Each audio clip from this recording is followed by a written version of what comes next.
when 17-year-old Josephine Belle Cassidy watched her entire family disappear beneath the wheels of their overturned wagon in the Sierra Nevada foothills. She thought her story was ending. She had no way of knowing that a Maidu warrior, named Lakota, meaning friend to all, in his native tongue was tracking the very same mountain pass, searching for something to heal the wound that had been carved into his soul 3 winters before. What began as the worst day of Josephine's life would become the first day of a love story so powerful it would defy every law of the frontier and change the course of 2 broken hearts forever. Before we jump back in, tell us where you're tuning in from, and if this story touches you, make sure you're subscribed, because tomorrow I've saved something extra special for you. The California Trail stretched before the Cassidy family wagon like a promise written in dust and determination. It was September of 1852, and the gold fever that had gripped the nation was still burning bright in the hearts of men brave enough, or desperate enough, to risk everything for the chance at a better life. Thomas Cassidy was both. Josephine Belle Cassidy sat on the hard wooden bench beside her mother, watching the endless expanse of sagebrush and rocky terrain roll past their creaking wagon. At 17, she possessed the kind of beauty that frontier towns would write ballads about: chestnut hair that caught fire in the sunlight, blue eyes the color of summer skies, and a spirit that hadn't yet been broken by the harsh realities of Western life. Her hands, still soft from their previous life in Tennessee, gripped the sides of the wagon seat as they navigated another treacherous section of mountain trail. Behind her, packed into every available inch of the wagon bed, were the remnants of their old life and the tools for building a new one. Furniture that had belonged to her grandmother, wrapped carefully in quilts her mother had stitched during the long Tennessee winters. Seeds for planting, tools for building, books for teaching the children who would come later. A small wooden chest that contained her mother's wedding dress, saved for the day when Josephine would need it herself. Her father, Thomas, walked beside the oxen rather than riding. At 45, he was still strong enough to handle the grueling demands of the trail, but wise enough to conserve the animal's strength for the mountain passes that lay ahead. His face was weathered from months of sun and wind, his hands calloused from gripping reins and wrestling with stubborn livestock, but his eyes still held the fire of a man who believed that somewhere beyond the next ridge lay the fortune that would secure his family's future. Thomas Cassidy had been a successful blacksmith in Knoxville, but success in Tennessee didn't translate to wealth.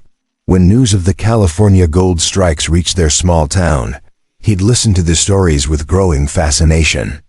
Men were pulling nuggets the size of chicken eggs from streams that ran crystal clear through mountain valleys. Land was cheap, opportunity was endless, and a man with strong hands and a willingness to work could build an empire from nothing. The decision to sell everything and head west hadn't been easy. Margaret Cassidy, Josephine's mother, had wept openly when Thomas announced his intentions. She was leaving behind her sister, her church, the graves of 2 babies who hadn't survived their first winters. But she'd also seen the light in her husband's eyes when he talked about California, and she'd learned long ago that sometimes love meant following your man into the unknown, even when every instinct screamed against it. Margaret rode in the wagon, most days her hands busy with mending or cooking, or the 1,000 small tasks that kept a family clothed and fed on the trail. At 38, she was still a handsome woman, though the rigors of frontier life had carved lines around her eyes and stolen some of the softness from her figure. Her dark hair was always pulled back in a practical bun, her dresses chosen for durability rather than fashion. But when she looked at her daughter, her face still held all the tenderness that had made Thomas fall in love with her 20 years before. The youngest member of the family was Samuel, just 13, but already showing signs of the man he would become. He was tall for his age, with his father's broad shoulders and his mother's gentle temperament. Most days he walked alongside the wagon, practicing with the rifle Thomas had bought him in Independence, Missouri. The boy had a good eye for shooting and an even better instinct for reading the mood of the trail ahead. They'd been traveling for 4 months now, part of a wagon train that had started with 37 families and dwindled to 19 as disease, accidents, and simple exhaustion claimed their toll. The Cassidys had been fortunate so far, no serious illness, no major breakdowns, no Indian attacks despite the rumors that had followed them west from the Missouri settlements. But fortune, Josephine was beginning to understand, was a fickle companion on the frontier. She'd seen too many graves beside the trail, too many abandoned wagons stripped of anything useful, too many families reduced to walking with nothing but the clothes on their backs and the desperate hope that the next settlement would offer salvation. On this particular morning, as their wagon climbed through a narrow pass in the Sierra Nevada foothills, Josephine found herself studying her mother's face with new attention. Margaret had been quieter than usual for the past week, her hands moving restlessly over her mending, her eyes scanning the horizon with an expression that Josephine couldn't quite read. When their eyes met, Margaret would smile, but it was the kind of smile that carried worry like a hidden weight. "Mama," Josephine said quietly, leaning closer so her voice wouldn't carry to her father's ears. "Are you feeling poorly?" Margaret's hands stilled on the shirt she was mending. For a moment, she seemed to be weighing her words carefully. "Just tired, sweetheart. This mountain air sits heavy on my chest." It was more than tiredness, Josephine knew. Her mother had been coughing more frequently, especially in the mornings, and there were shadows under her eyes that spoke of sleepless nights. But families on the trail learned not to borrow trouble, and Margaret Cassidy was determined not to become a burden to her husband's dreams. The wagon train had spread out over several miles of mountain trail, each family moving at their own pace through the treacherous terrain. The Cassidys were traveling near the middle of the group, close enough to the families ahead to see their dust, far enough from those behind to avoid eating their grit. It was a position that offered both security and independence, exactly the kind of compromise that Thomas favored. But as they approached a particularly narrow section of the pass, where the trail wound between towering granite walls and dropped away into a canyon that seemed to have no bottom, Josephine felt a chill. That had nothing to do with the mountain altitude. Something about this place felt wrong, as if the very rocks were holding their breath in anticipation of tragedy. She was about to mention her uneasiness to her mother, when the front wheel of their wagon hit a boulder that shouldn't have been there. The impact sent a shock through the entire vehicle, throwing Josephine against her mother's shoulder and causing the oxen to stumble and bellow in surprise. Thomas shouted something that might have been a curse or a prayer, his hands fighting to maintain control of the animals as they tried to shy away from the obstacle. For a moment, it seemed as though they would recover. The wagon lurched but remained upright. The oxen settled back into their traces, and Thomas began guiding them around the boulder with the careful precision of a man who'd navigated countless such obstacles. But the trail here was narrower than it had appeared from a distance, and the weight of their loaded wagon had shifted when the wheel struck the rock. As they tried to squeeze past the boulder, the outside wheels began rolling on loose gravel that had been invisible beneath the thin layer of trail dust. Josephine felt the wagon tilting and knew with terrible clarity what was about to happen. She heard her mother's sharp intake of breath, saw her father's face go white with strain as he fought to hold the oxen steady, watched Samuel dive toward them with his arms outstretched as if he could somehow hold their world together through sheer force of will. Then the world turned sideways, and everything that had been solid became chaos. The wagon rolled once, throwing its occupants like rag dolls against the wooden sides and metal fixtures. Josephine felt her mother's arms wrap around her in a fierce embrace just before they hit the wagon bed hard enough to drive the breath from her lungs. Furniture that had been carefully secured came loose, becoming deadly projectiles in the enclosed space. The sound was indescribable, wood splintering, metal screaming, voices crying out in fear and pain and desperate love. Preparing and narrating this story took us a lot of time, so if you are enjoying it, subscribe to our channel. It means a lot to us now. Back to the story. The heavy cast iron stove that had been their pride and joy became a battering ram, smashing through the wagon's side as if the thick oak planks were paper. Barrels of flour and salt pork burst open, coating everything in a slippery, treacherous mixture that made movement impossible. The grandmother's rocking chair, carried all the way from Tennessee, shattered into 1,000 pieces that flew like shrapnel through the confined space. When the wagon finally came to rest against a cluster of pine trees, the silence that followed was almost worse than the chaos that had preceded it. Josephine found herself pinned beneath something heavy and soft that took her several moments to recognize as the feather mattress her parents had shared. She could taste blood in her mouth and feel wetness on her forehead that might have been blood or tears. Every breath sent fire through her ribs, and her left arm hung at an angle that made her stomach lurch when she tried to move it. But she was conscious, she was breathing, and that meant she could help the others. "Mama?" she called out, her voice barely more than a whisper in the terrible stillness. "Mama, are you hurt?" No answer came from the twisted wreckage around her. "Papa? Samuel?" She tried to make her voice stronger, but it cracked with pain and fear. "Can anybody hear me?" Still nothing but the settling sounds of broken wood and the distant whisper of wind through pine branches. Working with desperate strength born of terror, Josephine managed to push the mattress aside and pull herself toward a gap in the wagon's broken wall. Every movement sent waves of agony through her injured body, but panic gave her a strength she'd never known she possessed. She could smell something that might have been lamp oil mixed with blood, and she knew that if a fire started, she would die trapped in this wooden coffin. It took her nearly an hour to work her way free of the wreckage, squeezing through a gap barely wide enough for her slender frame. When she finally emerged into the afternoon sunlight, she had to close her eyes against the brightness and the horror of what lay before her. What she found outside the wagon would haunt her dreams for the rest of her life. Her father lay 20 feet away, his body twisted in a way that made it clear he would never again walk beside the oxen or talk about the fortune waiting in California streams. His eyes were closed, his face peaceful, as if he'd simply decided to take a nap beside the trail.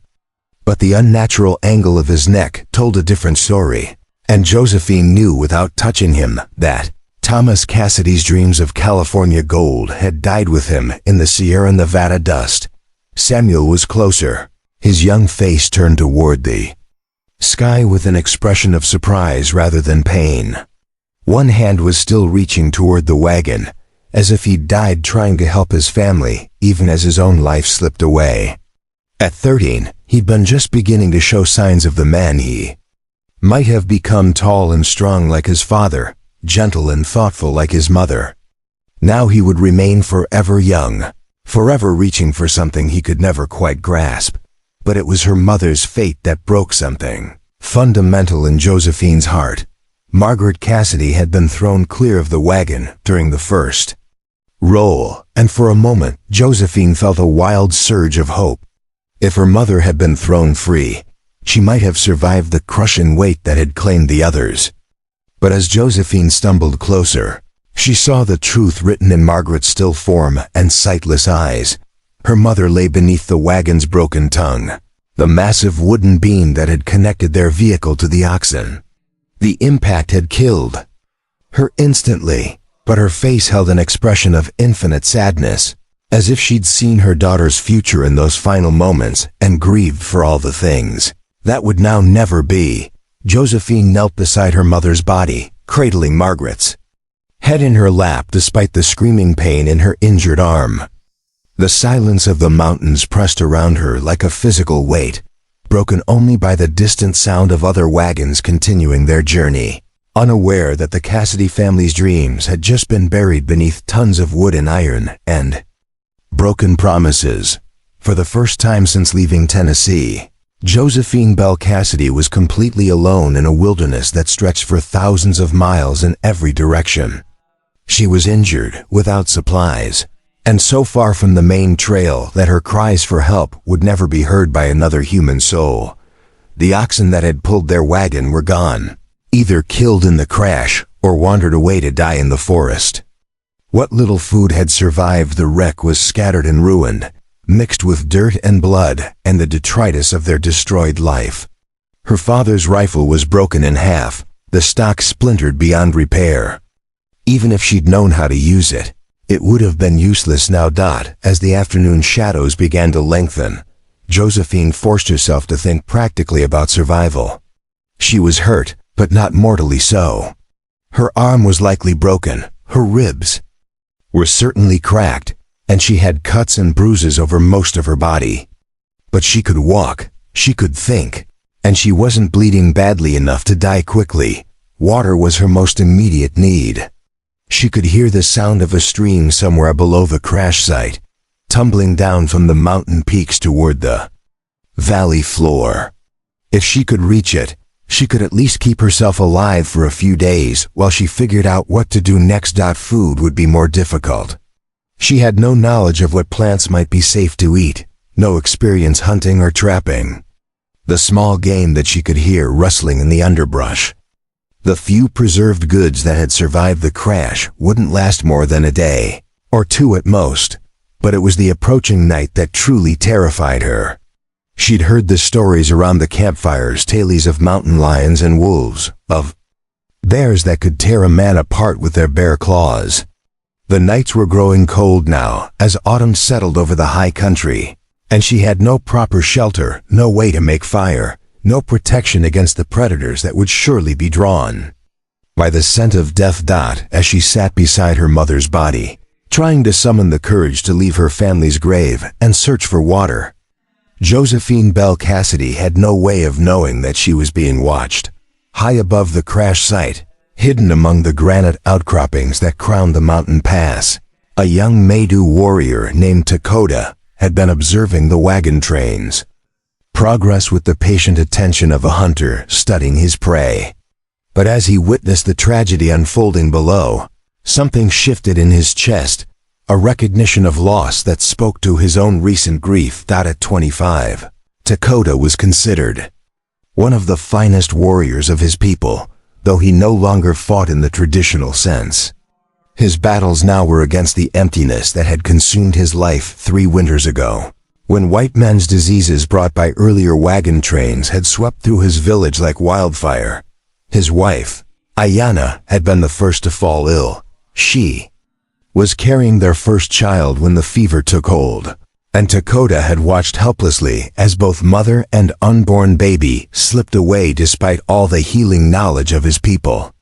In the space of 4 days, he'd lost not just his family, but his future, all the children they might have had, all the years they might have shared, all the quiet moments of happiness that made life worth living. Since then, he'd lived as a shadow among his people, hunting alone, speaking little, carrying his pain like a stone in his chest. The other warriors respected his skill but whispered about his strange behavior. The unmarried women of the tribe had long since stopped trying to catch his attention. Even the elders seemed unsure how to reach a man who had turned so far inward that he might as well have been dead himself. He'd been tracking this particular wagon train, not out of any desire for violence, but from simple curiosity about these strange people who carried their entire lives in wooden boxes and seemed determined to cross lands that had been sacred to his ancestors for generations beyond counting. Most of the white travelers were too focused on their destination to notice the signs of his presence. But this girl, this young woman with hair the color of autumn oak leaves, had been different. He'd seen her looking up at the ridges where he traveled, her eyes scanning the landscape with an awareness that spoke of intelligence and intuition. While the other women in the wagon train kept their gazes fixed on their sewing or their children, this one seemed to understand that the wilderness around them was alive with unseen watchers. Now she knelt in the wreckage of her old life, and Dakota found himself faced with a choice that would define the rest of his existence. He could turn away, let the wilderness claim another white family as payment for all the harm her people had brought to his land. It would be justice of a sort, and no one would blame him for it. The logical part of his mind cataloged all the reasons to walk away. She was white, and white people brought nothing but death and disease to his people. She was a woman, and taking responsibility for a white woman would bring questions from both their peoples that he wasn't prepared to answer. She was injured and alone, which meant she would likely die anyway, regardless of what he did. But as he watched her cradle her mother's head and weep with the abandoned grief of someone who had nothing left to lose, Dakota remembered his own keening cry when Ayanna drew her last breath. He remembered the terrible weight of being the only one left to carry memories that had been meant to be shared. This white girl was now as alone as he was, as broken as he was, as lost as he was. And perhaps in saving her, he might find a way to save some small part of himself. The decision, when it came, surprised him with its swiftness and certainty. He'd spent 3 years learning to live with emptiness, but he couldn't spend the rest of his life knowing he'd chosen to let someone else experience that same desolation when he had the power to prevent it. As the sun began to set behind the western peaks, casting long shadows across the crash site, Dakota began his careful descent toward the broken wagon and the girl, who didn't yet know that her real story was just beginning. He moved like water flowing downhill, silent and sure-footed on terrain that would have challenged even experienced mountain men. His moccasins found purchase on loose rock and slippery pine needles without disturbing so much as a pebble. His breathing was controlled, his heartbeat steady, his mind focused on the task ahead. But as he drew closer to the crash site, Dakota found his certainty wavering. What was he doing? What could he possibly offer this girl except a different kind of death? He was broken himself, hollowed out by grief and rage and the kind of loneliness that ate at a man's soul like acid. How could he save someone else when he'd been unable to save the people who mattered most to him? The girl Josephine, he'd heard her family call her, was trying to stand now, using a broken wagon wheel for support. Her movements were careful and pained, but there was determination in every line of her body. She wasn't giving up, despite having every reason to lie down and let the wilderness take her. That resolve, more than her beauty or her vulnerability, decided him. Anyone who could face such complete devastation and still fight for survival deserved a chance to discover what lay beyond the grief. The worst day of Josephine Bell Cassidy's life was about to become the first day of something neither she nor Dakota could have imagined, a love that would bridge two worlds and prove that sometimes the heart's capacity for healing is stronger than its memory of pain. But first, she would have to survive the night. And in these mountains, with winter approaching and predators drawn by the scent of death, survival was far from guaranteed for a 17-year-old girl who had never spent a single night outside the protection of family and civilization. Somewhere in the gathering darkness, a wolf howled, a sound both mournful and threatening that echoed off the granite walls like a promise of what was to come. Josephine looked up at the sound, her blue eyes wide with fear, and Dakota knew that whatever happened next would change both their lives forever. The broken girl and the wounded warrior were about to discover that sometimes salvation comes not from the direction you expect, but from the heart of someone who understands exactly how much you've lost. Josephine had never experienced true darkness before. Even during the cloudy nights on the trail, there had always been the warm glow of campfires, the comforting sounds of other families settling in for sleep, the reassuring presence of armed men standing watch against the dangers of the wilderness. Now sitting beside her mother's body in the wreckage of her former life, she discovered that darkness was more than just the absence of light. It was a living thing that pressed against her skin and whispered promises of death. The temperature was dropping fast as the mountain air shed the warmth of the day. Her breath began to mist in the thin atmosphere, And she realized with growing alarm that she was dressed for traveling, not for spending a night exposed to the elements. Her cotton dress, torn and stained with blood, offered no protection against the cold that was already seeping into her bones. The woolen shawl her mother had knitted for her was somewhere in the wagon wreckage, but even if she could find it in the darkness, it wouldn't be enough to keep her alive through a mountain night. She forced herself to move, despite the pain that shot through her ribs with every breath. Survival, she was learning, was less about courage and more about the simple refusal to give up. Her father had taught Samuel that lesson during their long journey west, though he'd never imagined his daughter would need to apply it under such circumstances. The stream she'd heard earlier was louder now in the stillness, calling to her from somewhere below the crash site. Water was life, especially for someone who was already showing signs of shock and blood loss. But reaching it would mean leaving her family's bodies, and that felt like abandoning them all over again. "I have to go, Mama," she whispered to Margaret's still form, her voice barely audible in the vast silence. "I have to try to live. You'd want me to try." The words hung in the air like a prayer or a promise. Josephine bent down and kissed her mother's cold forehead, then did the same for her father and Samuel. It was the only funeral she could give. Them, the only goodbye she could manage. She took her father's coat from his body, trying not to think about how wrong it felt to strip clothing from the dead. But Thomas Cassidy had been a practical man, and he would have understood that the living had needs the dead could no longer share. The coat was too large for her, but it was wool and leather, designed to withstand the rigors of frontier life. From the wagon wreckage, she managed to salvage a few precious items: a small water pouch that had somehow survived the crash, a tin cup, and a handful of hardtack that wasn't too contaminated with dirt and debris. It wasn't much, but it was more than she'd had an hour ago. The descent to the stream was treacherous in the darkness. More than once, she slipped on loose gravel and had to grab at stunted pine branches to keep from tumbling into the canyon below. Her injured arm screamed with every jarring movement, but she gritted her teeth and kept going. The alternative was to sit beside her family's bodies and wait for death to claim her too. The water, when she finally reached it, was shockingly cold and tasted of minerals and mountain snow.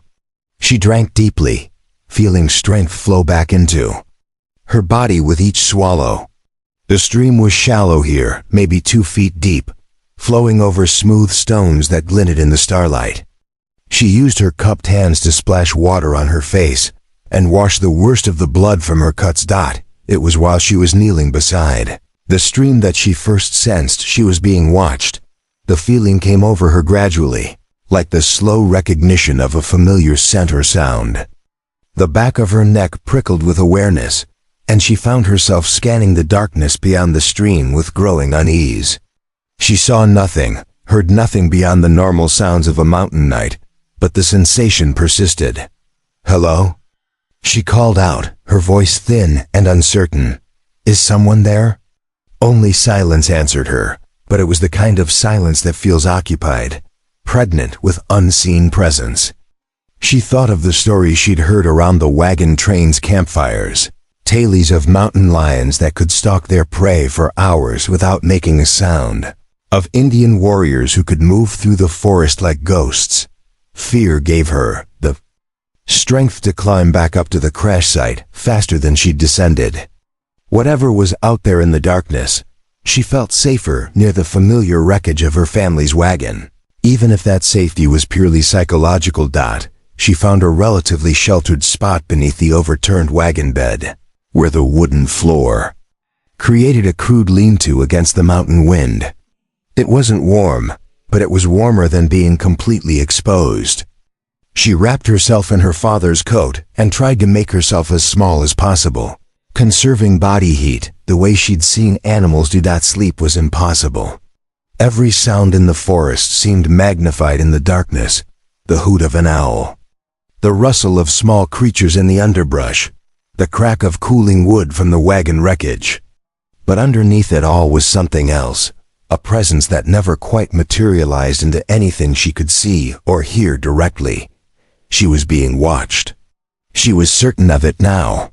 Something or someone was out there in the darkness, studying her with patient attention. The question was whether that presence meant her harm, or was simply curious about this strange new addition to the mountain's ecosystem. As the night wore on, exhaustion began to overtake fear. Her body, pushed beyond its limits by trauma and shock, demanded rest despite the danger. She dozed fitfully, waking every few minutes to scan the darkness before drifting off again. It was during one of these half-waking moments that she saw him, a silhouette against the stars, tall and broad-shouldered, standing motionless on a ridge, perhaps 50 yards away. For a moment, she thought she might be dreaming, but when she blinked and looked again, he was still there. Not moving, not making any sound, just watching her with the patience of a predator or a guardian. Her heart hammered against her ribs as she tried to decide whether to call out or remain hidden. Was this an Indian warrior, come to finish what the mountain had started? Or was it someone from the wagon train, searching for survivors? Before she could make up her mind, the figure melted back into the darkness as silently as he had appeared. She stared at the empty ridge for a long time, wondering if she had imagined the whole thing. But deep in her bones, she knew it had been real. Someone was out there, someone who had been watching over her through the longest night of her life. When dawn finally broke over the eastern peaks, painting the sky in shades of gold and pink, Josephine Bell Cassidy was still alive. Hurt, frightened, and utterly alone, but alive. And somewhere in the forest around her, Lakota was making his final preparations to reveal himself to the white girl who had unknowingly become his reason to keep living. Lakota had spent the night in a meditation. That was part prayer, part preparation for battle. From his vantage point on the ridge, he could see everything: the girl's desperate journey to the stream, her return to the wagon wreckage, her fitful attempts at sleep beneath the overturned vehicle. He watched her fight against despair and exhaustion, and he found himself reluctantly impressed by her resilience. Most white women he'd observed were soft creatures, dependent on their men for protection and survival. They wilted under hardship like flowers in drought, crying for rescue rather than taking action to save themselves. But this one was different. Even in her grief and pain, she was thinking, planning, doing what she could to survive another day. The decision to reveal himself hadn't come easily. For 3 years, he'd lived as a ghost among his own people, speaking only when necessary, participating in tribal life only enough to avoid becoming a complete outcast. He'd convinced himself that isolation was strength, that needing no one meant no one could disappoint or abandon him. But watching this girl struggle alone through the darkness had awakened something in him that he'd thought was permanently dead. Not love, he wasn't ready for that, might never be ready for it again. But something simpler and more fundamental: the need to protect someone weaker than himself. His wife Ayanna had been small and delicate, like a bird that could be crushed by careless hands. She depended on him for everything: food, shelter, protection from the larger world that sometimes seemed too harsh for someone so gentle. Her death had left him feeling not just bereaved but useless, stripped of the role that had given his life meaning. This white girl was clearly not delicate in the same way. She had steel in her spine that Ayanna had never possessed. But she was still young, still vulnerable, still in need of help that only he could provide. And perhaps, in helping her, he could remember what it felt like to be needed. As the first light of dawn touched the crash site, Lakota began his careful descent from the ridge. He moved with the fluid grace of someone who had been navigating mountain terrain since childhood, his moccasined feet finding purchase on surfaces that would have challenged a mountain goat. He carried his bow but kept it unstrung, his knife sheathed, his hands empty and visible. The last thing he wanted was to terrify her into doing something dangerous. He knew the moment she became aware of his presence. her body tensed like a deer, scenting a predator, her head turning toward the sound of his approach, even though he was making no noise that white ears should have been able to detect. She had good instincts, this one. That would serve her well in the days to come. When he was still 20 yards away, he stopped and waited. Let her see him clearly. Let her decide whether he represented salvation or a new kind of danger. He'd learned long ago that trust couldn't be forced, only earned. And earning it from a white woman who just lost everything would require patience he wasn't sure he possessed. She was staring at him with wide blue eyes that held equal measures of fear and desperate hope. Her chestnut hair was tangled with debris from the wagon crash, her dress torn and stained with blood and dirt. But even in her disheveled state, he could see the beauty that would have made her the prize of any frontier settlement, the kind of woman men fought duels over, the kind who could have any future she chose. What struck him most, though, was the intelligence in her gaze. She was studying him as intently as he was studying her, cataloging details, assessing threats and opportunities. This wasn't a woman who would swoon at the first sign of danger or expect to be rescued, without contributing to her own salvation. "You're hurt," he said finally, his English careful but clear. He'd learned the white man's language from missionaries who'd passed through his territory, though he'd never expected to use it in circumstances like these. She nodded slowly, not taking her eyes off him. "My arm, maybe my ribs. Nothing that will kill me, I think." Her voice was steady despite her obvious fear, with a soft accent that spoke of education and genteel upbringing. She was trying to project confidence, but he could see the tremor in her hands, the way she favored her left side. "Your family?" he asked, though he already knew the answer. "Dead, all of them." The words came out flat and emotionless, but he recognized the tone. He'd sounded the same way when he'd told his tribal elders about Ayana's death, as if feeling nothing was the only way to keep functioning. "I'm sorry for your loss." She studied his face, clearly trying to determine if his sympathy was genuine, or if he was simply saying what he thought she wanted to hear. "You speak English well. I learned from missionaries. They come through our lands sometimes." "Our lands?" She tilted her head slightly. "You're Indian." It wasn't a question, but he nodded anyway. "Maidu, this is our territory you travel through. Are you going to kill me?" The question was asked without hysteria, as if she was simply gathering information needed to make rational decisions. He found himself almost smiling at her directness.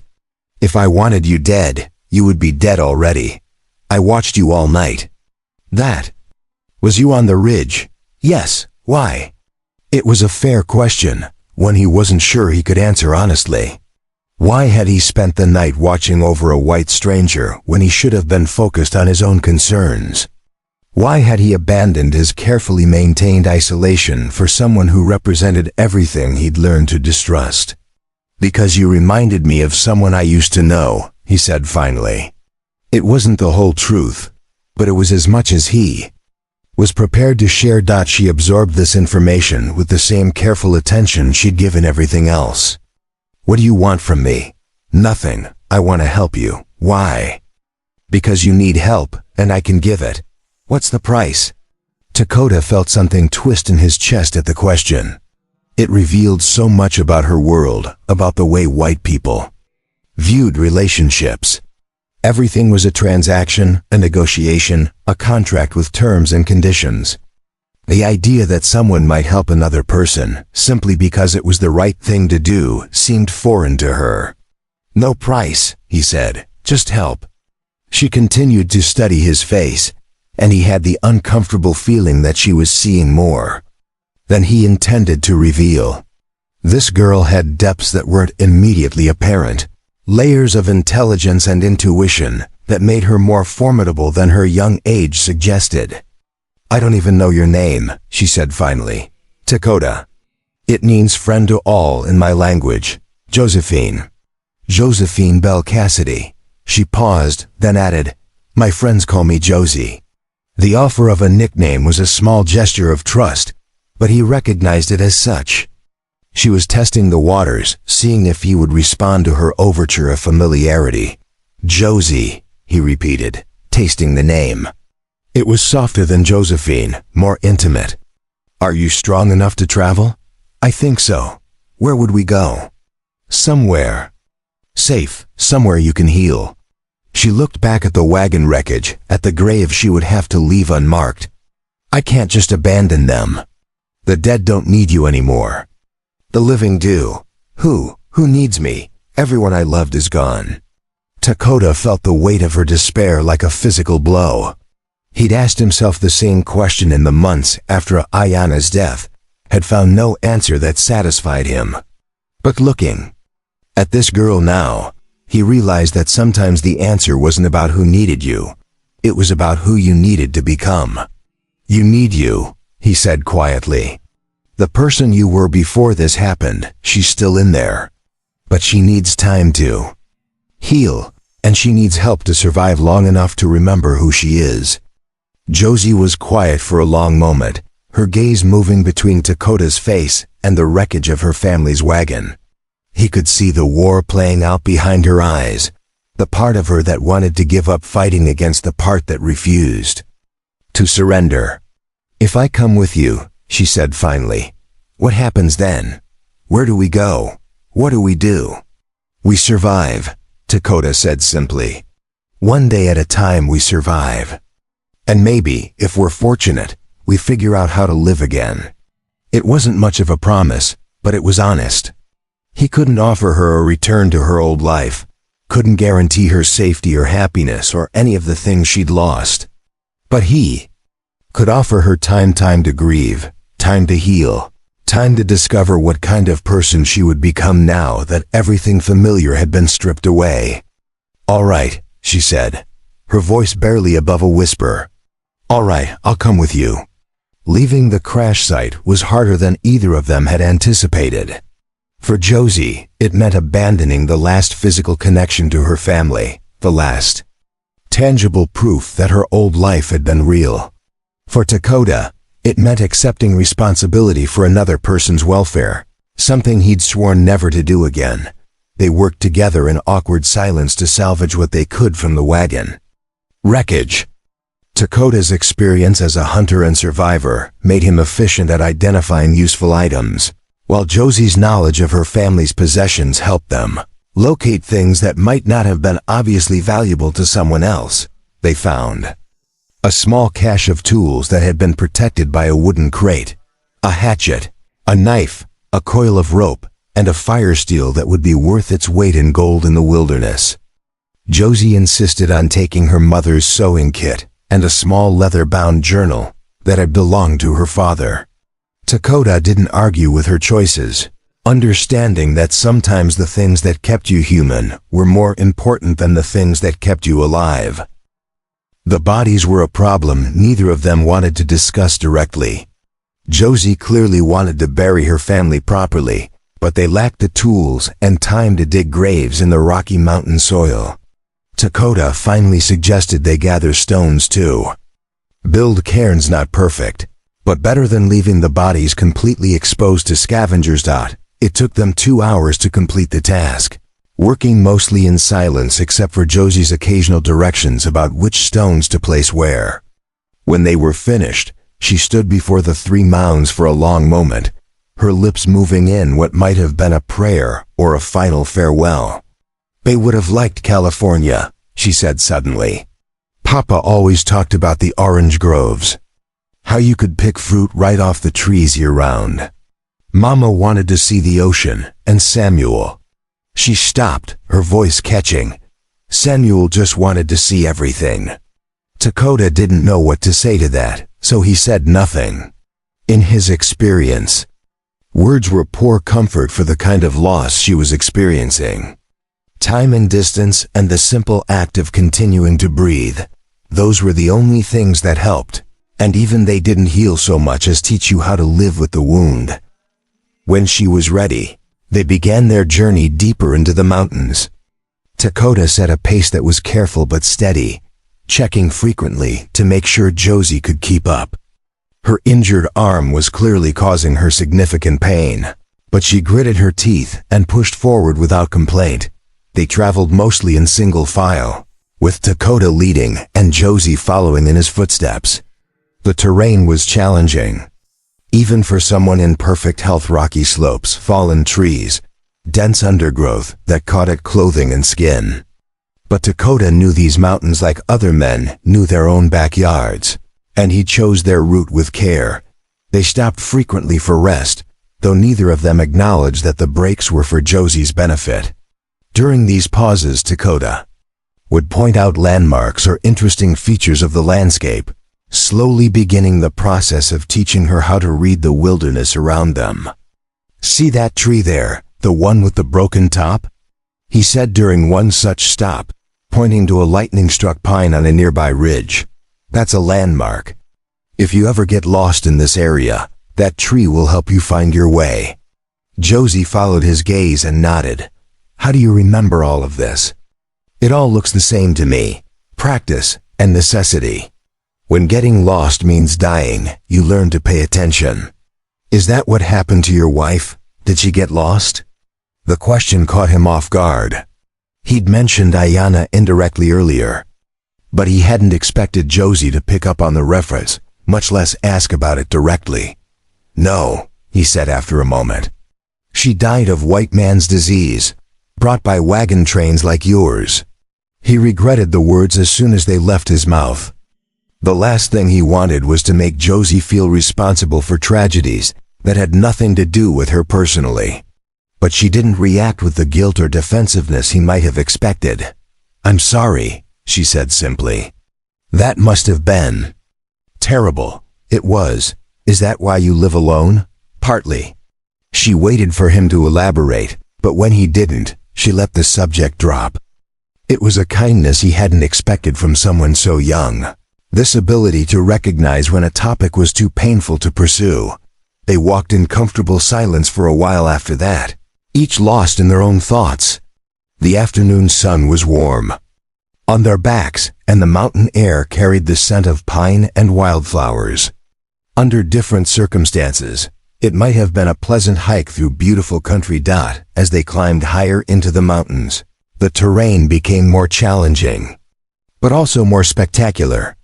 Vista points offered sweeping views of the valley below, where the rest of the wagon train continued its journey toward California, unaware that one of their number had been lost to the unforgiving wilderness. "Do you think they'll look for me?" Josie asked during one of their rest stops, gazing down at the distant line of wagons. "Maybe, but not for long, and not up here. These mountains are too dangerous for wagon trains to explore. If they don't find you quickly, they'll assume you're dead and move on. So I really am alone now, completely alone." "Not completely," Dakota said quietly. "You have me." She looked at him then, really looked at him, as if seeing him for the first time. "Why are you doing this? Really, why?" "Don't tell me it's just because I need help. Lots of people need help, and you don't rescue all of them." It was a fair question, one that deserved an honest answer, even if he wasn't sure he fully understood his own motivations. "Because," he said slowly, "for 3 years I've been dead inside. Going through the motions of living but not really alive. And then I saw you fighting to survive, refusing to give up even when you had every reason to, and I remembered what it felt like to want something. What it felt like to hope. What do you hope for? I don't know yet. But for the first time since my wife died, I want to find out." They were quiet after that, but it was a different kind of silence than before. Less wary, more companionable. They were still strangers, still from different worlds, still carrying wounds that might never fully heal. But they were no longer alone, and that was something neither of them had dared to hope for when the day began. As evening approached, and they began looking for a place to make camp, both Dakota and Josie were beginning to understand that what had started as a simple rescue was becoming something more complex and potentially more dangerous. They were two broken people learning to trust each other in a world that had taught them both that trust was a luxury they couldn't afford. Sometimes when everything else has been stripped away, trust is the only thing left worth fighting for. And in the wilderness of the Sierra Nevada, where survival depended on more than just individual strength, they were about to discover that healing could be as much about learning to lean on someone else as it was about learning to stand on your own. Josephine Bell Cassidy had left everything she'd ever known buried beneath stone cairns in the Sierra Nevada. Now, following a Maidu warrior named Dakota deeper into sacred mountain territory, she was about to discover that survival wasn't just about staying alive, it was about finding reasons to want to live. But the place Dakota was leading her held secrets of his own, secrets that would test the fragile trust growing between them. The trail Dakota chose seemed to disappear and reappear like a mirage, winding through terrain so rugged that Josephine wondered how anyone had ever found it in the first place.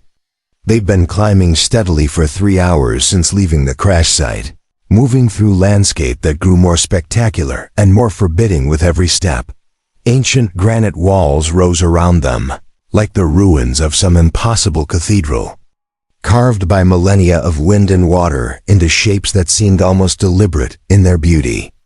Waterfalls cascaded down from invisible heights, their mist creating rainbows that danced in the afternoon sunlight. The air itself seemed different here, thinner, yes, but also charged with something that made the hair on Josephine's arms stand up, as if the very rocks were humming with some inaudible energy. "Where are we going?" she asked during one of their brief rest stops, her voice barely above a whisper. Something about this place seemed to demand quiet, to make normal conversation feel like sacrilege. "Somewhere safe," Dakota replied, but there was something in his tone that suggested he wasn't telling her everything. "My people have used this place for generations. It's protected." Protected by what, he didn't say, and Josephine found herself reluctant to ask. The rational part of her mind insisted that they were simply traveling through unusually dramatic mountain scenery, but something deeper, more primitive, whispered that they were entering a place where different rules applied. They climbed through a narrow defile between two towering granite walls, so narrow in places that they had to turn sideways to squeeze through. The rock here was smooth as glass, polished by countless centuries of weather, and covered with markings that might have been natural formations, or might have been something else entirely. "Are those drawings?" Josephine asked, running her fingers over what looked like spirals and animal shapes carved into the stone. "Petroglyphs," Dakota confirmed. "Made by my ancestors long ago. They mark this as sacred ground. What do they mean?" He studied the symbols for a moment, his expression growing thoughtful. "Stories, warnings, promises, they tell of the time when the world was young and the barriers between the spirit realm and this one were thin." "Do you believe that? About the spirits?" Dakota looked at her directly, his dark eyes serious. "After what I've seen, what I've lost, I believe there are more things in this world than most people understand. Whether you call them spirits or something else, that's up to you."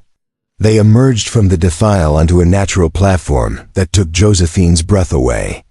Before them stretched a hidden valley, maybe 2 miles long and half as wide, completely enclosed by granite walls that rose nearly vertical for hundreds of feet.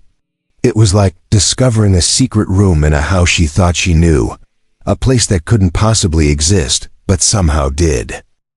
The valley floor was covered in the most beautiful meadow Josephine had ever seen. Wildflowers created carpets of color that shifted and changed as the wind moved through the grass. A crystal-clear stream wound through the center of the valley, fed by waterfalls that tumbled down the surrounding cliffs. Groves of aspen and pine provided shade and shelter, while natural hot springs sent wisps of steam curling into the mountain air. But it was the structures scattered throughout the valley that made Josephine catch her breath. They weren't buildings in any sense she recognized, more like shelters that had grown organically from the landscape itself. Some were built into cliff faces, others nestled among the groves of trees. All of them seemed to belong so perfectly to their surroundings that they might have been formed by natural forces rather than human hands. "My God," she whispered, "it's beautiful." "It's home," Dakota said simply, "or it was once." As they descended into the valley, Josephine began to notice details that told a story of abandonment and sorrow. The shelters, while still structurally sound, showed signs of neglect. Gardens had grown wild, though they still produced food. Tools and household items lay scattered where they'd been dropped, as if their owners had left suddenly and never returned. "Where is everyone?" she asked, though she was beginning to suspect she already knew the answer. "Gone, dead, scattered." Dakota's voice was flat, emotionless. This was a winter village, used by several families during the cold months. The sickness took most of them 3 years ago. The survivors left for other territories, other tribes. They said this place was cursed, but you stayed. I had nowhere else to go, and I couldn't leave her. It wasn't until they reached the center of the valley that Josephine understood what he meant. There, in a grove of ancient oak trees, was a burial ground. The graves were marked not with stone monuments, but with carefully tended plants and arrangements of meaningful objects. One grave in particular showed signs of regular attention: fresh flowers, polished stones arranged in intricate patterns, a small wooden carving that looked like it had been made with infinite care and love. "Ayana," Josephine said softly. "It wasn't a question." Dakota nodded, kneeling beside the grave to adjust one of the flower arrangements. She loved this place. Said it was where the earth touched the sky, where prayers had the best chance of being heard.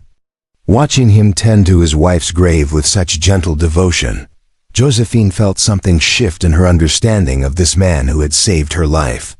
She'd seen him as a warrior, a survivor, someone hard and practical and emotionally distant.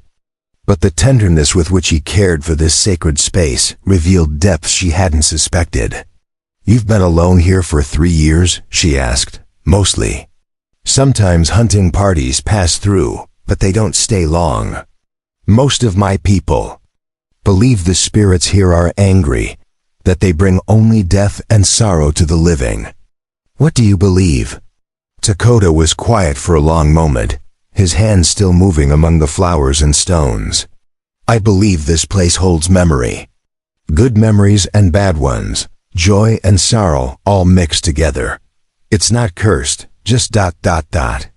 heavy with all the things that have happened here. And you chose to carry that weight alone. I chose to honor it. There's a difference." Josephine found herself studying the other graves in the burial ground, reading in their arrangements stories of lives cut short, of families torn apart by forces beyond their control. Children's graves marked with toys and bright flowers. Adult graves adorned with tools and weapons and other symbols of their earthly occupations. An entire community reduced to silent memorials in a hidden valley.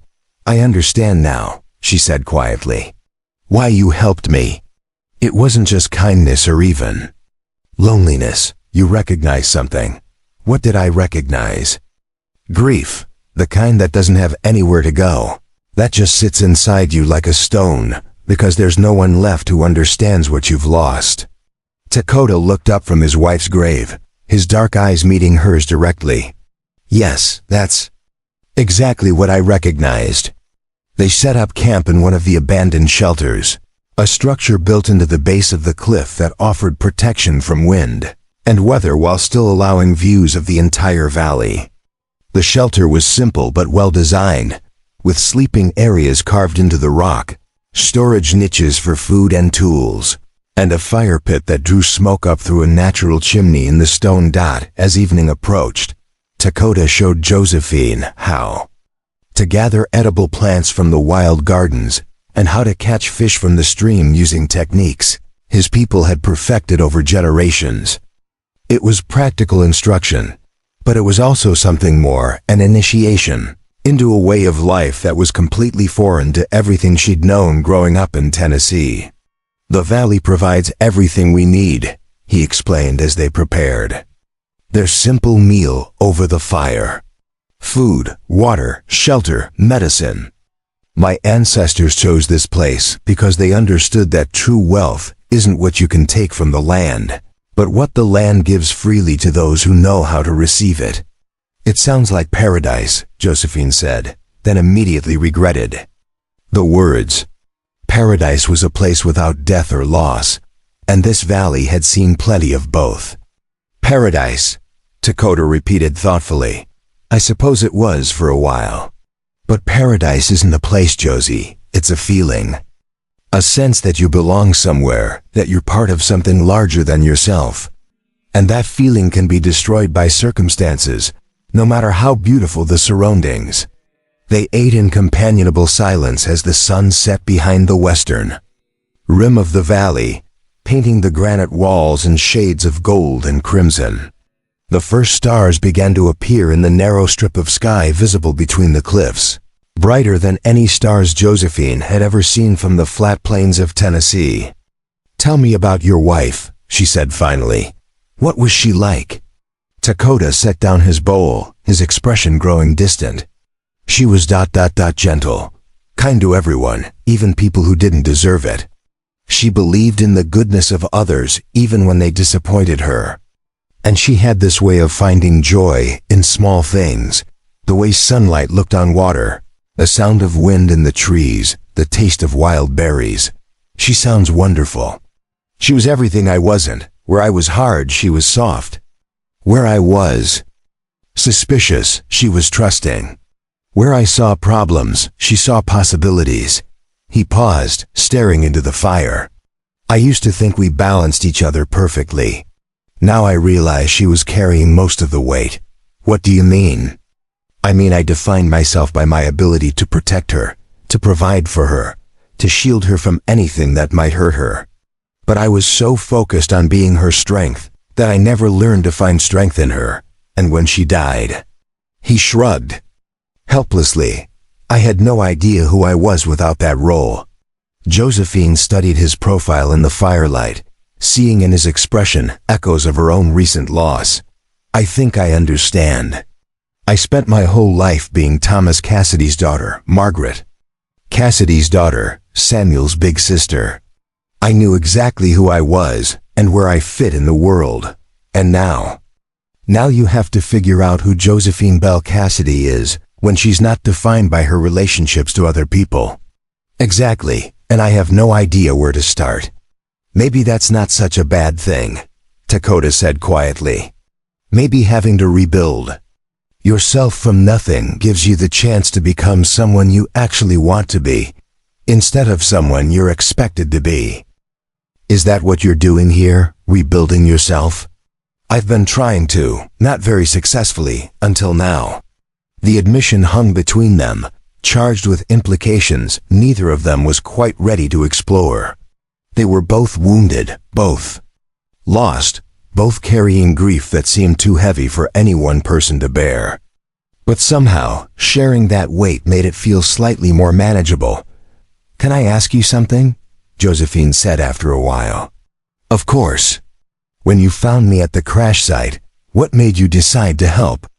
Really, I know what you said earlier, but I feel like there's more to it. Dakota was quiet for so long that she thought he might not answer. When he finally spoke, his voice was barely above a whisper. Because when I saw you kneeling beside your mother's body, crying like your heart was breaking, I remembered what it felt like to be human. For 3 years, I've been going through the motions of living without really feeling anything. Eating when I was hungry, sleeping when I was tired, existing from one day to the next without any real purpose or passion. But watching you fight to survive, watching you refuse to give up even when you had every reason to. It reminded me that being alive is supposed to mean something more than just not being dead. And does it mean something more? I'm starting to think it might. For the first time in 3 years, I woke up this morning wondering what would happen next, instead of just hoping the day would end quickly. They sat in comfortable silence after that, each lost in their own thoughts. The fire crackled between them, casting dancing shadows on the shelter walls. Outside, the night sounds of the valley began, the hoot of an owl, the splash of fish jumping in the stream, the whisper of wind through the grass. Despite the peace and beauty of their surroundings, both of them understood that this sanctuary was temporary. Eventually, they would have to decide what came next, where they would go, how they would live. The valley could provide for their physical needs, but it couldn't answer the larger questions about who they were becoming and what they wanted from life. But for now, it was enough to be safe, to be warm, to be in the company of someone who understood loss without trying to fix it or explain it away. They were two broken people who had found each other in the wilderness, and that was a kind of miracle all by itself. As the fire burned down to embers, Dakota showed Josephine to her sleeping area, a natural alcove in the rock wall that had been lined with soft furs and woven mats. It was more comfortable than anything she'd experienced since leaving Tennessee, but it was also strange and alien, a reminder of how far she'd traveled from everything familiar. "Will you be all right?" Dakota asked, noting her hesitation. "I think so. It's just different. Good different maybe, but still different." "Different doesn't have to be frightening." "I know, it's just hard to imagine that this is my life now. Yesterday morning I was Josephine Cassidy from Tennessee, traveling to California with my family to start a new life. Tonight I don't even know what I am." "You're someone who survived when survival seemed impossible. You're someone who chose to keep fighting when giving up would have been easier. You're someone who trusted a stranger enough to follow him into the unknown." Dakota paused, his expression growing thoughtful. "Maybe that's enough for now. Maybe you don't have to know what comes next as long as you know you're strong enough to face it." "Are you strong enough to face what comes next?" "I don't know. But for the first time in a long time, I want to find out." They said goodnight then, each retreating to their separate sleeping areas.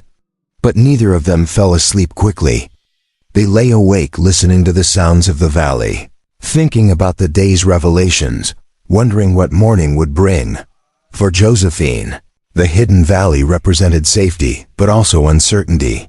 She was grateful beyond words for Dakota's rescue and protection, but she also understood that this couldn't be her permanent solution. Eventually, she would need to decide what kind of life she wanted to build from the ruins of her old one. For Dakota, having Josephine in his sanctuary forced him to confront questions he'd been avoiding for 3 years. Was he content to spend the rest of his life as a caretaker of graves and memories? Or was there something more waiting for him beyond the valley walls? Some purpose that would make the pain of living worthwhile? As they drifted towards sleep in their hidden sanctuary, both of them sensed that they were approaching a crossroads. The next few days would determine not just their physical survival, but the shape of whatever new lives they might build together or apart. But that was tomorrow's problem. Tonight, for the first time since losing everything they'd held dear, both Josephine and Dakota fell asleep feeling something they'd almost forgotten: hope. The sound came at dawn, horses' hooves on stone, the jingle of spurs and saddle leather. Voices raised in conversation that carried across the valley like a violation. Josephine woke to Dakota's hand on her shoulder, his finger pressed to his lips in the universal gesture for silence. "Stay here," he whispered, his voice barely audible. "Don't move, don't speak, don't show yourself no matter what happens." She nodded, fear already pooling cold in her stomach. Through the narrow opening of their shelter, she could see riders emerging from the same defile they'd used to enter the valley 3 days ago.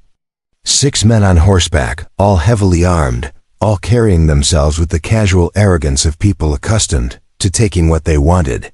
Dakota moved like smoke, gathering his bow and knife before slipping out of the shelter with movements so fluid they barely disturbed the morning air. Josephine pressed herself against the stone wall, listening to her own heartbeat as the riders spread out across the valley floor. "Well, I'll be damned," one of them called out, his voice carrying clearly in the mountain air. "Looks like someone's been living here." and living pretty comfortable from the looks of it. The speaker was a tall man with graying hair and a face marked by years of hard living. He wore the remnants of a military uniform Union blue, though the insignia had been removed. A deserter, Josephine realized with growing dread. She'd heard stories about such men during the family's journey west, soldiers who'd abandoned their posts to seek fortune in the goldfields and often turned to less honorable pursuits when easy wealth proved elusive. "Spread out," the leader commanded. "Check every shelter, every hiding spot. Whoever's been camping here might have information about that missing wagon train." Josephine's blood turned to ice. They were looking for her wagon train, which meant they were looking for her. But why? What could they possibly want with families traveling to California? Her question was answered when one of the other men spoke up. "You sure that Cassidy girl survived the crash, Colonel?" "Seems mighty unlikely, what with her whole family being dead and all." "The tracks don't lie, Morrison. Someone walked away from that wreck and the description fits. Young woman, small feet, injured but mobile. She's worth $1,000 to the right buyer, assuming she's still breathing." $1,000. Josephine's mind reeled. Someone had put a bounty on her head, but who? And why, even if she's dead? "We can collect the reward for confirmation," another writer added. "That fancy man in Sacramento is paying good money just to know what happened to his intended bride." The pieces clicked together with horrible clarity. Judge Walter Grayson. Her father had mentioned him during their journey, a wealthy mine owner in Sacramento who'd been corresponding with families on the wagon train, looking for a suitable wife. Apparently, he'd settled on Josephine without ever meeting her, based solely on her father's letters describing her education and appearance. Now, she was trapped in a valley with 6 armed men who saw her as nothing more than valuable merchandise, to be delivered to a buyer she'd never met and never agreed to marry. From her hiding place, she watched Lakota emerge from behind a stand of aspen trees, his bow already nocked with an arrow. He'd positioned himself where he could see the entire valley, his dark clothing blending perfectly with the shadows cast by the granite walls. "You men are trespassing on sacred ground," he called out, his voice carrying the authority of someone accustomed to being obeyed. "Leave now, and no harm will come to you." The riders wheeled their horses toward the sound of his voice, hands moving instinctively to their weapons. The leader, the one they'd called Colonel, laughed harshly. Well, an Indian, that explains the cozy setup." He gestured dismissively toward the well-maintained shelters and gardens. "You seen a white girl around here, boy? Young, pretty, probably hurt. We got business with her." "I've seen no white girls," Lakota replied, though Josephine could hear the tension building in his voice. "Only trespassers who show no respect for the dead." "The dead?" The Colonel's attention sharpened. "Is some kind of Indian burial ground, among other things." "That's interesting, real interesting." The Colonel dismounted, his movements casual but his hand resting on the butt of his pistol. "See, we got it on good authority that someone from that crashed wagon train made it up into these mountains. Tracks lead right to this valley. You sure you haven't seen anything?" "Unsure."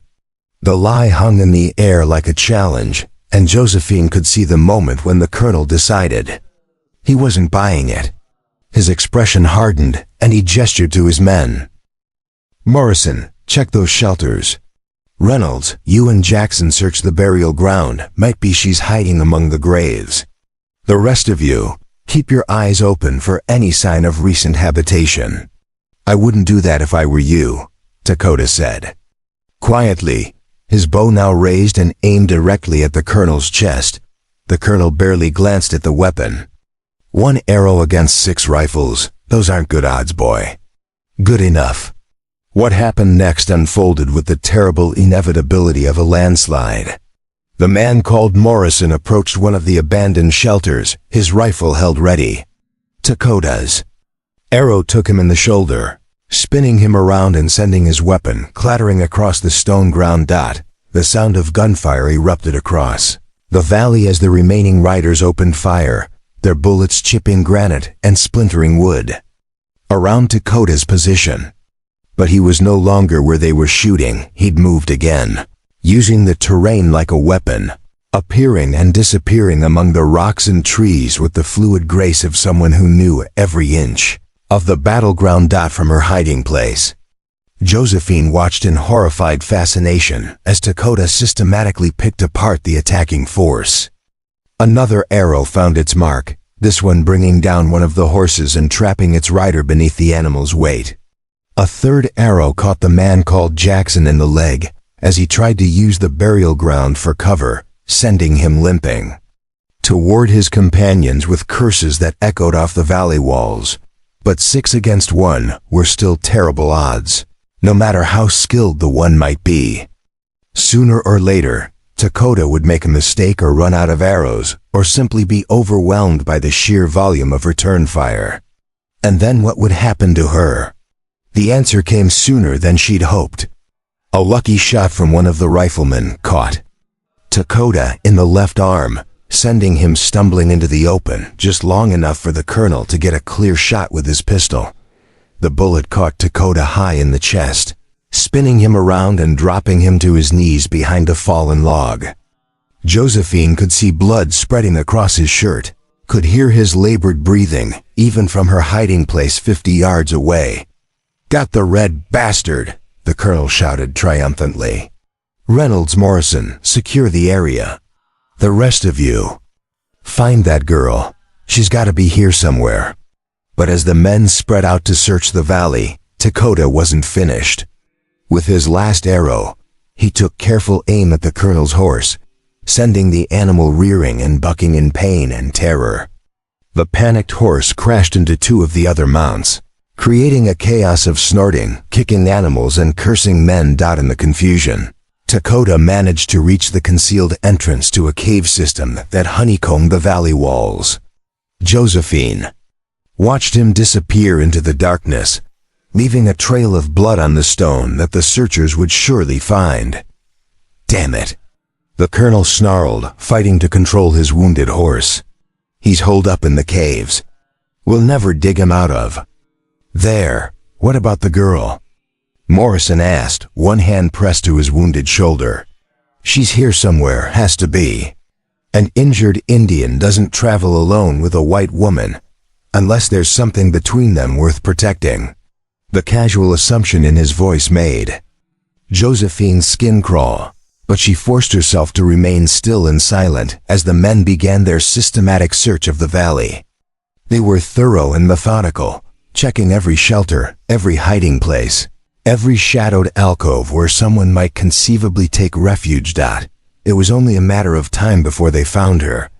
The end came when Morrison, despite his wounded shoulder, managed to spot the carefully concealed entrance to her shelter. "Colonel," he called out, "I got something over here." Josephine heard boots scraping on stone, the sound of equipment being moved aside, the triumphant grunt of a man who'd found what he was looking for. When the shelter's entrance was suddenly flooded with sunlight, she found herself staring up at 6 faces that held no mercy, no compassion, nothing but the cold calculation of men who saw her as a commodity to be collected and delivered. "Well, hello there, sweetheart," the colonel said, his voice mockingly gentle. "Josephine Bell Cassidy, I presume? You've been causing us quite a bit of trouble." She didn't answer, couldn't answer. Fear had stolen her voice, left her mute and trembling as rough hands dragged her from the shelter into the harsh morning light. "Pretty little thing," one of the men observed. "No wonder that mine owner's willing to pay so much for her." "Judge, Grayson's not paying for her looks," the colonel corrected. "He's paying for a wife who can read and write and give him sons with good bloodlines. Appearance is just a bonus. What if she won't cooperate? Then we'll make her cooperate. One way or another, she's going to Sacramento. What happens after we collect our money isn't our concern." As they bound her hands and prepared to load her onto one of their horses, Josephine found her voice at last. "He'll come for me," she said quietly. "Dakota will come for me." The colonel laughed harshly. "That Indian's bleeding out in a cave somewhere. Girl, even if he lives through the night, he's in no condition to rescue anybody." But even as he spoke, Josephine could see doubt flickering in his eyes.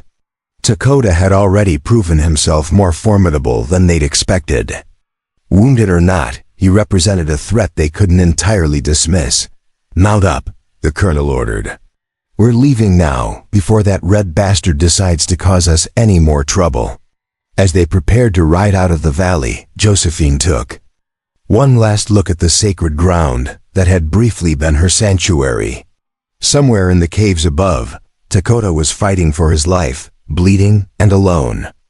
The thought of leaving him there, of abandoning him as she'd been abandoned, was almost more than she could bear. But she was just one injured girl against 6 armed men, and there was nothing she could do except hope that somehow, somewhere, their paths would cross again. The last thing she saw as they rode through the defile was a single raven, circling high above the valley, its harsh cry echoing off the granite walls like a promise or perhaps a warning. Behind them, in the darkness of the caves, Dakota pressed one hand to his bleeding chest and used the other to reach for the rifle he'd taken from the first man he'd shot. The wound was bad, but not fatal if he could stop the bleeding. And he had every intention of stopping the bleeding. They had taken his reason for living. Now they were about to discover what happened when you took something precious away from a man who had already lost everything once before. Pain was Dakota's constant companion as he pressed deeper into the cave system that riddled the valley. Walls. The bullet had torn through the meat of his left shoulder, missing the major blood vessels, but leaving him weak and unsteady. Every movement sent fire through his chest, but he forced himself to keep moving, to think beyond the immediate agony. The caves were part of his childhood, explored during the long summer months when his grandfather had taught him the old ways. He knew every passage, every hidden chamber, every secret exit that led to different parts of the mountain. What the bounty hunters saw as an impregnable hiding place, Dakota knew as the beginning of his hunting ground he'd managed to retrieve. Morrison's rifle during the chaos of the fight, along with a pouch of ammunition and a knife from one of the wounded men. It wasn't much against 5 remaining enemies, but it was more than he'd had when they first arrived in his valley dot in a chamber deep within the cave system. Dakota paused to tend his wounds using techniques his grandmother had taught him decades ago. Spider webs to stop bleeding, crushed willow bark for pain, moss packed into the wound to prevent infection. It was crude field medicine, but it would keep him alive long enough to do what needed to be done. As he worked, his mind was already planning the hunt. The bounty hunters had a head start, but they were traveling with a captive who would slow them down. More importantly, they were strangers to this territory, dependent on marked trails and obvious routes. Dakota knew shortcuts through terrain that would challenge mountain goats, paths that could cut hours off their journey. But speed wasn't his only advantage. These men had made the mistake of taking something precious from him in a place his ancestors had considered sacred. They had shed blood on holy ground, disturbed the rest of the dead, and shown contempt for everything he held dear. In their arrogance, they had awakened something in him that had been sleeping since Ayana's death, the cold, focused rage of a warrior defending his tribe. The difference was that now his tribe consisted of exactly one person, and they had taken her. Dakota emerged from the caves as the sun reached its zenith, moving with the fluid silence of a predator on the hunt. The bounty hunter's trail was easy to follow: 6 shod horses and a captive left sign that a child could have tracked. They were making no effort at concealment, confident in their numbers and firepower. That confidence would be their downfall. He followed them down from the high country, staying parallel to their route, but using game trails and ridgelines that offered better concealment. His shoulder throbbed with every step, but he pushed the pain aside, focusing instead on the tactical problem ahead of him. 6 men, all armed, all experienced in violence. They would be expecting pursuit, though they probably assumed any Indian tracker would give up once they reached the lower elevations. They were wrong about that, but their assumption might work in his favor if it made them careless. The first opportunity came at Angel's Creek, where the main trail descended through a narrow canyon with steep walls on both sides. It was a natural choke point, the kind of place where a single rifleman could hold off a small army if he chose. His position well, Dakota climbed to a ledge overlooking the trail, moving despite his injury with the practiced efficiency of a man who had spent his life in vertical terrain. From his position, he could see the entire length of the canyon, could watch his enemies approach with no way to avoid the killing ground he had prepared. They came into view just as the afternoon shadows began to lengthen, riding in single file with Josephine's horse in the middle of the group. Even from a distance, he could see that she was hurt. Her posture spoke of pain and exhaustion, and there was something in the way she held herself that suggested rough treatment at the hands of her captors. The sight filled him with a cold fury that pushed his own pain into the background. These men had taken the one good thing that had entered his life in 3 years, had torn her away from the safety he'd tried to provide, had probably hurt her in ways he could only imagine. For that, they would pay a price that would echo through every nightmare they might live to experience. He waited until they were committed to the canyon, with no easy retreat and limited places to take cover. Then he put his first bullet through the heart of the man riding point. The shot echoed off the canyon walls like thunder, and the lead rider toppled from his saddle without a sound. The other horses reared and plunged in panic, their riders fighting to control them while scanning the walls for the source of the attack. "It's the Indian!" Someone shouted. "He's up there somewhere! Spread out!" The colonel's voice rang out over the chaos. "Reynolds, take cover behind those rocks. Morrison, see if you can spot his muzzle flash." But Dakota was already moving, using his knowledge of the terrain to shift position before they could pinpoint his location. His second shot took Morrison in the leg, sending him tumbling from his horse with a scream that echoed off the canyon walls. "There, on the ledge." Reynolds pointed toward Dakota's previous position, but the warrior was no longer there. He'd moved again, ghosting through shadows and stone with movements that seemed impossible for someone carrying a serious wound. The third shot shattered Reynolds' rifle, sending splinters of wood and metal flying. The fourth caught Jackson's horse in the shoulder, sending the animal crashing to the ground and pinning its rider beneath its thrashing weight. In less than 3 minutes, Dakota had reduced their effective fighting force by half while remaining essentially invisible to return fire. The canyon that had seemed like just another stretch of trail had become a nightmare of ricocheting bullets and screaming men. "Fall back!" the colonel shouted. "Get out of the canyon!" But retreat was easier ordered than accomplished. 2 of their horses were down. Morrison was bleeding badly from his leg wound, and Jackson was trapped beneath his dying mount. The remaining men found themselves caught between the need to escape and the instinct not to abandon their wounded comrades. That moment of hesitation was all Dakota needed. His 5th shot took the colonel's hat clean off his head, the bullet passing close enough to part his hair.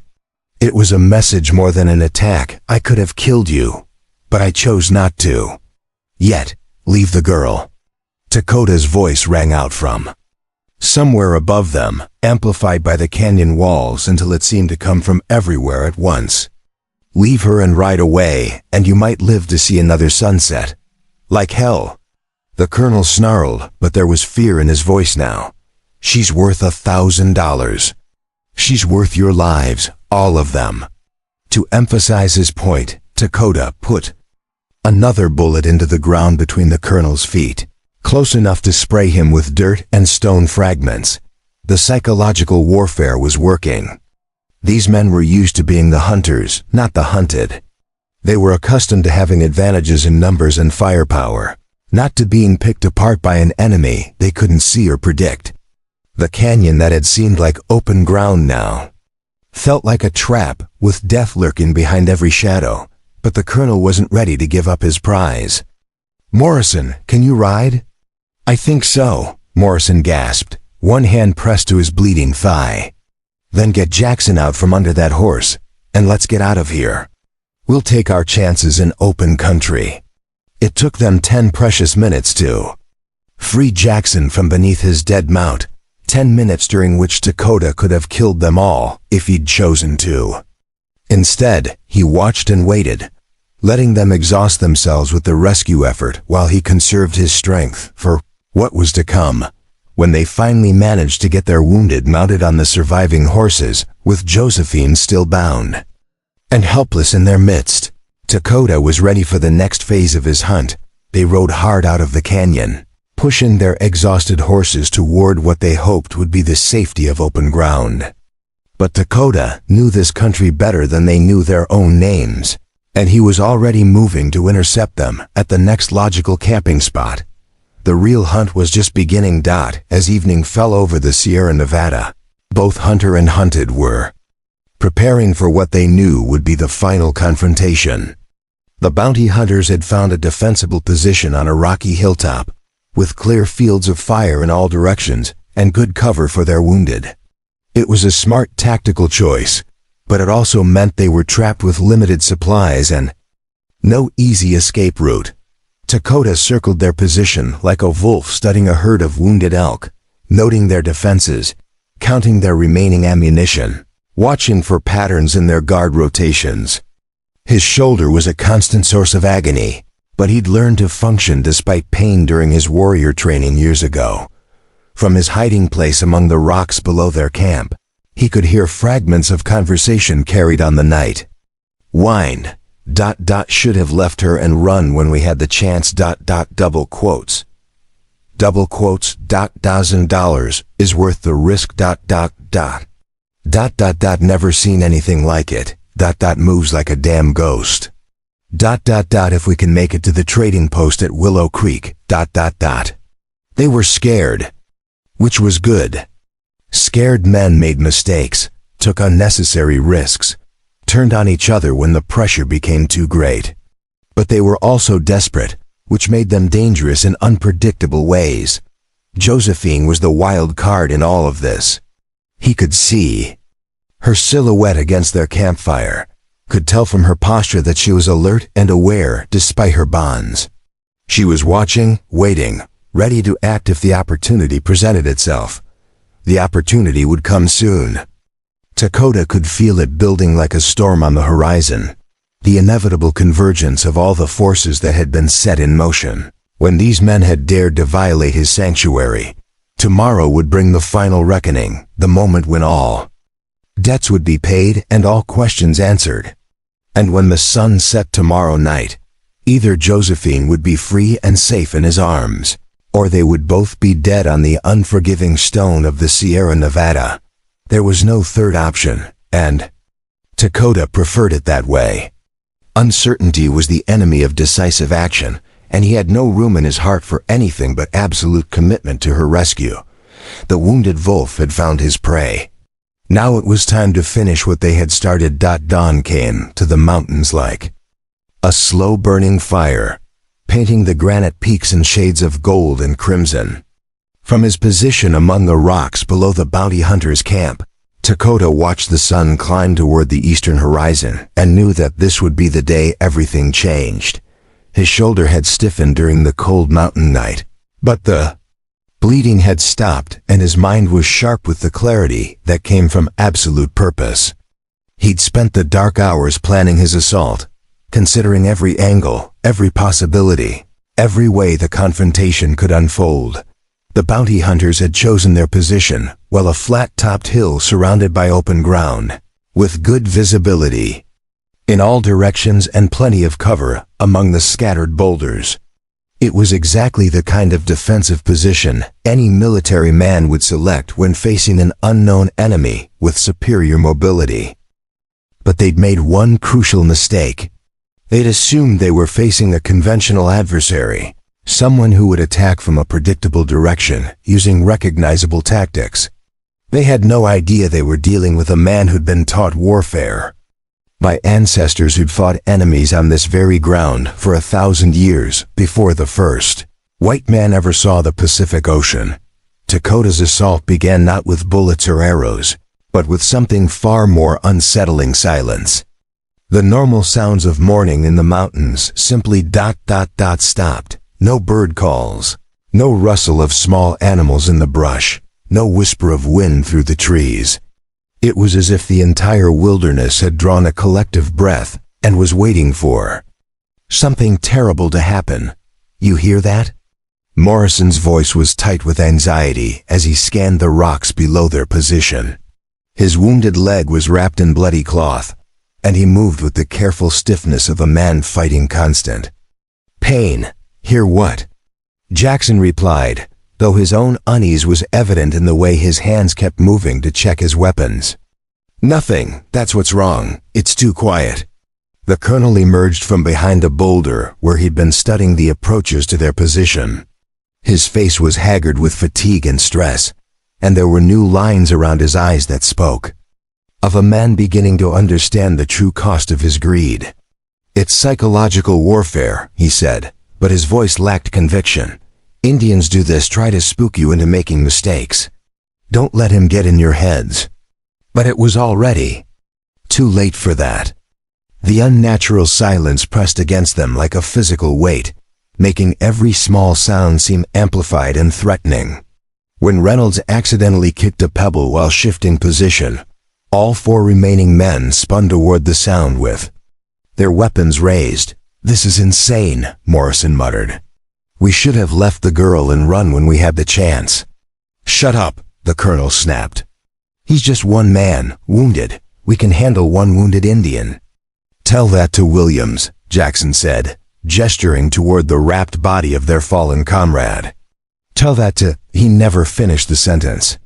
Dakota's arrow materialized in his throat as if it had simply blinked into existence, dropping him without a sound. The shot had come from somewhere among the rocks to their left, but when the surviving men spun to return fire, there was nothing there but empty stone and shadow. "Where is he?" Morrison's voice cracked with panic. "Where the hell is he?" "There." Answer came in the form of a rifle shot from their right flank, the bullet striking so close to the colonel's head that he felt the wind of its passage. But again, when they turned their weapons toward the source of the attack, they found nothing but bare rock and the echo of gunfire bouncing off the canyon walls. Dakota was using the terrain like a master musician uses an instrument, appearing and disappearing with a fluidity that defied their attempts to track or predict him. He'd spent his entire life learning to move through this landscape, and now that knowledge was being turned into a weapon more deadly than any rifle or blade. "He's toying with us," Reynolds whispered, his face pale with a growing realization of their situation. "He could have killed us all by now if he wanted to. Then why hasn't he?" the colonel demanded, though his own voice was beginning to show cracks. Their answer came not from Dakota's weapons, but from his voice, seeming to emanate from the very stones around them. "Because I want you to understand what you took from me," he called out, his words echoing off the canyon walls until they seemed to come from everywhere at once. "You came into my sacred place. You spilled blood on ground where my ancestors rest. You took the only light that has entered my world. In 3 years, she's just a woman," the colonel shouted back. "Just one woman. We'll split the money with you, $500 for walking away. You still don't understand." Dakota's voice carried a sadness that was somehow more terrifying than anger. "She's not just a woman to me. She's hope. She's the reason I remembered what it means to be alive instead of just breathing." What happened next would be talked about in frontier saloons for decades to come, though few would believe the full truth of it. Dakota didn't simply attack the bounty hunter's position. He dismantled it with the methodical precision of a craftsman taking apart a broken tool. The first phase involved eliminating their mobility. A carefully placed shot shattered the front leg of their strongest remaining horse, while another arrow found the water barrel they'd been depending on for their defense. Within minutes, the bounty hunters found themselves trapped on their rocky hill with wounded animals, limited water, and a growing sense that their supposed advantages were melting away like snow in summer. The second phase was psychological. Lakota began talking to them, his voice coming from different positions around their camp, never from the same place twice. He told them about his wife, about the valley they'd violated, about the children who would never be born because they'd chosen greed over decency. You want to know who you're really fighting? His voice drifted up from the rocks below.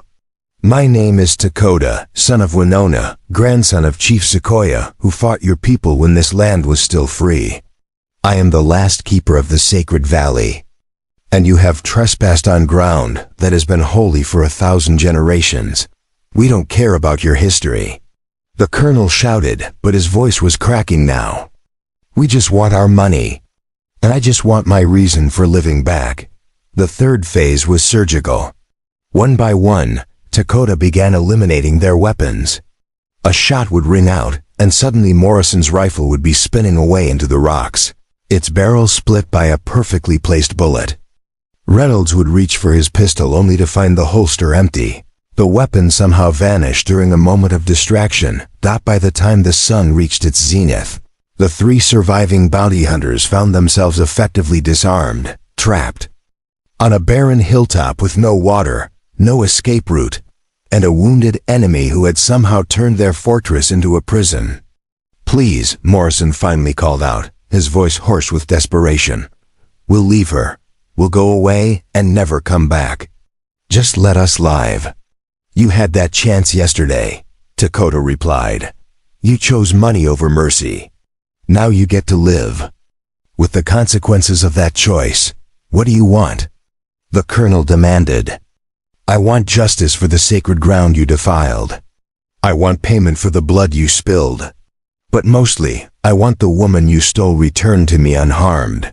And if we refuse, then you'll discover what happens when you take something precious away from a man who's already lost everything once. The final confrontation came not with violence, but with a moment of terrible clarity. Josephine, who had been bound and helpless throughout the siege, suddenly spoke up from her position near the center of their camp. Enough, she said, her voice carrying across the hilltop with startling authority. This ends now. She'd worked, her hands free from the ropes during the chaos of the battle, using a sharp piece of stone to slowly fray the bonds until they snapped. Now she stood facing her captors with her chin raised and her blue eyes blazing with fury. You want to deliver me to Judge Grayson? She continued, her voice growing stronger with each word. Fine, but you'll deliver me as a woman who made her own choice, not as merchandise you kidnapped from the mountains. The colonel's hand moved toward his pistol, but Josephine was already moving. 3 days in the sacred valley had taught her things about herself she'd never known, that she was stronger than she believed, braver than she'd imagined, and utterly unwilling to be anyone's property. Her father's knife, which she'd hidden in her boot since leaving the crash site, appeared in her hand like magic. Before the colonel could draw his weapon, she was behind him with the blade pressed against his throat. Here's what's going to happen, she said quietly. You're going to let Lakota come up here safely. You're going to apologize for violating his sacred ground. And then you're going to ride away and never come back to these mountains. Do you understand me? The colonel tried to nod with a knife at his throat, managing only a strangled acknowledgement. Lakota! Josephine called out. It's over. Come up. When Lakota finally emerged from the rocks, moving carefully but steadily despite his wounded shoulder, both of them understood that something fundamental had changed between them. She was no longer the helpless girl he'd rescued from a wagon crash. He was no longer the broken man hiding from life in a sacred valley. They were partners now, equals who had chosen each other freely despite all the obstacles the world had placed in their path. 6 months later, travelers through the Sierra Nevada began reporting stories about a trading post hidden in the mountains. run by a white woman and an Indian man who seemed to work together with the kind of harmony that suggested something deeper than mere partnership. The post was built in a valley that local tribes whispered was sacred, surrounded by natural hot springs and meadows that bloomed with impossible beauty. Visitors were always welcome, but they were expected to show respect for the land and the people who'd made it their home. Josephine had learned to speak Maidu, to read the weather in cloud formations, to find food and medicine in plants that white settlers typically ignored.